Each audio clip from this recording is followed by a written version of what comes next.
Hello everyone! In this video I'll be translating and summarizing the latest Urdu broadcast by Samina Pasha to make it accessible for our English-speaking audience. Let's go through the key developments and insights in Samina Pasha's words. There are some very important developments. The KP, or Khyber Pakhtunkhwa, government and several parliamentarians are gathering in Lahore. It's going to feel like a full court session there today. Different members from Punjab, including MPAs and people arriving from KP, are coming together. What has this journey been like so far? Will there be any arrests? What kind of atmosphere is forming? What is the benefit and purpose of all this? We'll talk about all of it. Along with that, there are 2 or 3 more important news updates. Firstly, 4 more YouTube channels that were previously ordered to be banned. Those orders have now been suspended. Secondly, you may know about the international website DropSite. It broke another major story, which has been widely discussed, that Donald Trump had a meeting with Field Marshal Asim Munir, and during the lunch hosted for him, the issue of Imran Khan's release was also brought up. All of this will be analysed today. I request you to please subscribe to the channel if you haven't already. Sam, let's start with the KP guests who are coming to Lahore. As you are watching, I believe their caravan must be very close to reaching Lahore. This caravan set off from KP House, Islamabad. They had breakfast there first, and then Ali Amin Gandapur, Salman Akram Raja, Junaid Akbar, Atif Khan, and other MPAs from KP gathered there. The caravan departed around noon. Some people are saying it includes around 300 vehicles heading toward Lahore. In this caravan, we are not seeing ordinary party workers. Mostly it consists of parliamentarians. Barrister Gohar also spoke today. He is part of the caravan. He said, "We are not going for any protest, nor do we expect any arrests. We are simply going there for a meeting, and we don't believe arrests would make sense after that meeting. There's no risk of arrest." That was a very significant statement from Barrister Gohar. Ali Amin Gandapur also spoke, saying that the 26 parliamentarians who have been suspended, we are going there to show solidarity with them. Salman Akram Raja said that the movement is progressing and they will consult with the Punjab leadership in Lahore. The gathering will evaluate things in detail and the movement will move forward. When asked about potential arrests, he said, "If they try to stop us, we will stop. We won't resist or try to force our way. But they shouldn't stop us. This is our constitutional right. We are simply going to a private building for a meeting. We are Pakistani citizens too, and there's no reason why people from one province shouldn't be allowed to go to another. We are not bringing protesters or planning a demonstration." When asked about Qasim and Suleiman, Imran Khan's sons, possibly coming, Salman Akram Raja said, "It is their right, and of course they should come. In fact, they definitely will. If they participate or want to meet their father, that is their right and they must be allowed to do so." When Ali Amin was asked about the same, he said, "This talk about arresting them is shameful. If children want to visit their father and even if they participate in a protest, what's the problem? Why is the government threatening arrests? My own young son is also going to Lahore with me. What's the issue with that? Why can't Imran Khan's sons come too?" So this was the kind of conversation leaders had before departure. Some also said that the movement has already begun. This is just the first phase, heading toward Lahore. Some reports suggest that internal unrest is being temporarily set aside, and everyone's focus is now turning toward Lahore. So let me clarify 2 or 3 important points here. First, the aim is to send a message that this movement is not just happening in KP. By holding a gathering in Punjab, the impact will be different. Second, there's actually no indication of potential arrests, especially not of the main leaders. These parliamentarians are travelling with coordination. The Punjab government is on board with this. Everything is pre-agreed that they will arrive, hold a meeting, not a protest rally, perhaps do a press conference and then return, so this is a well-coordinated event. That's why you didn't see any fiery speeches upon departure. No one said things like, "Mariam, I'm coming for you." And they shouldn't anyway. Similarly, the Punjab government hasn't made any threatening statements like, "We'll stop them" or "We won't let them in." Also, more than half of the journey had been completed at the time I recorded this vlog, and there hadn't been any interruptions. No shelling, no clashes, unlike what we've seen in the past. People are travelling calmly. Although police have been seen in Jhelum and a few other places, they didn't try to create any obstacles. In fact, they helped the caravan move along. Yes, there were some reports of 1 or 2 workers being detained near Jhelum, even though the caravan was showered with flower petals. It's likely that those detainees will be released soon. After all, throwing flowers isn't a crime.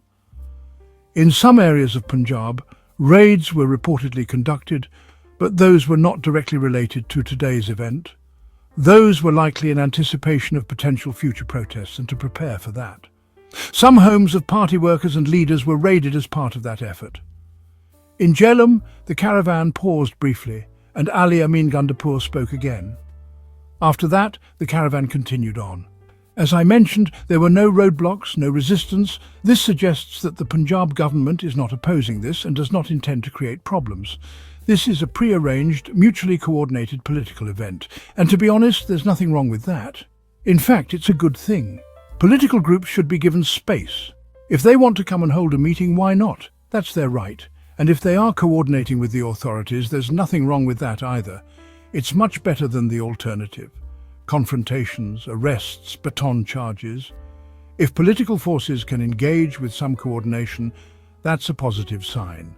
If someone can facilitate them or accommodate them, then I believe this option should definitely be given more time. So that wraps up that topic. Now, initially their plan was that they would hold a meeting here, where different leaders who have come from Pakistan would also participate. Along with them, members of parliament from Punjab and Khyber Pakhtunkhwa would all sit together in one place. Naturally, their main leaders would also be present. After that, there might be a press conference in which a formal announcement would be made to further the movement and share the strategy. But later, I think things started taking longer than expected, and they realized the meeting might get delayed. So they slightly rescheduled the plan. Now the press conference is expected tomorrow, and today will be limited to meetings only. These are the details of the entire plan that I've shared with you. However, I must tell you that there are still reports that this should not be turned into a political event. That's why a large reception has been denied, and they've been advised against gathering too many party workers. There were also reports that in the core committee meeting held late last night, Miss Aliyah Hamza and others were present, and a suggestion was discussed, whether to formally receive these individuals, give them a reception or create a political event out of it. But the leadership did not agree to make it a political event. It was decided that these people would come and attend the meeting privately.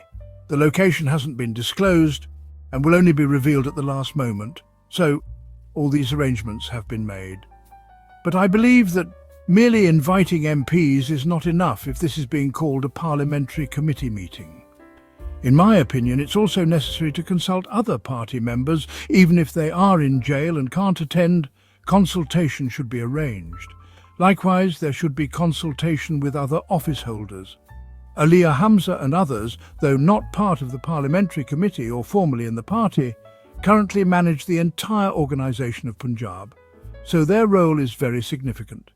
Similarly, people from Balochistan should be included. Organisational office holders from Sindh should also be involved. This could have been a national-level event for Pakistan.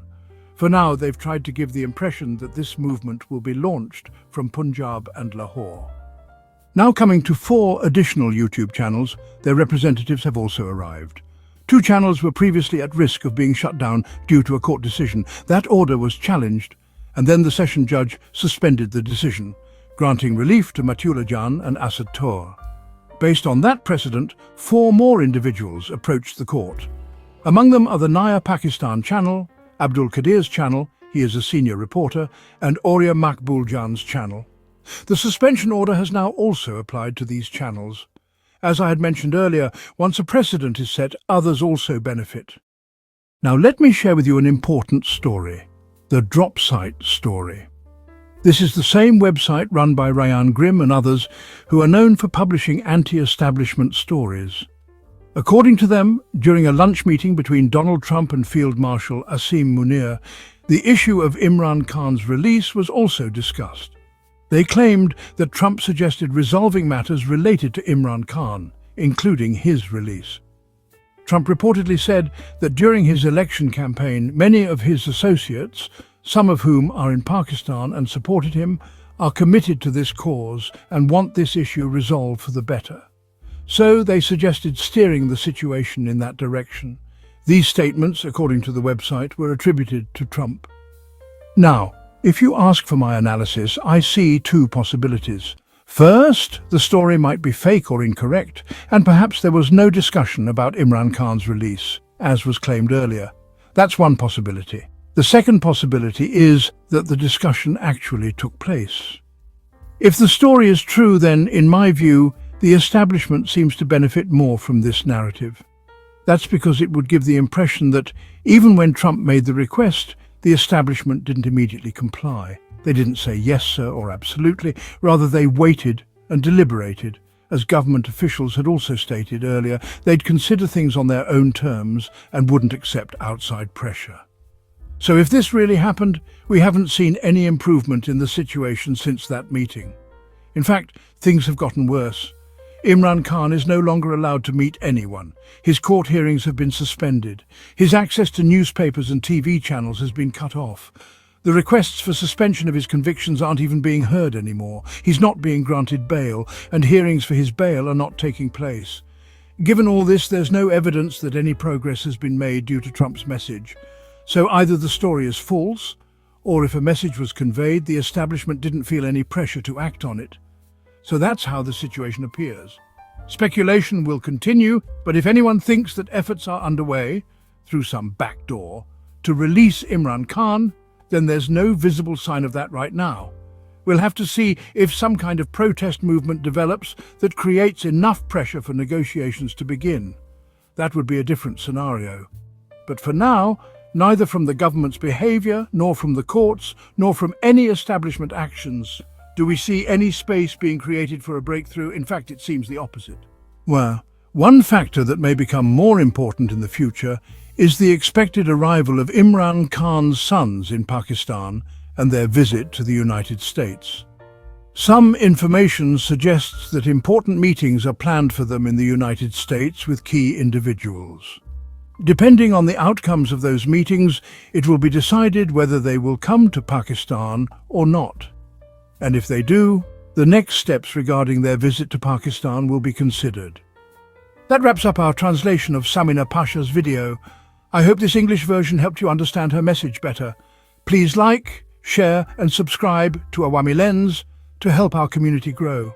Don't forget to leave a comment below and let me know what you thought of this effort.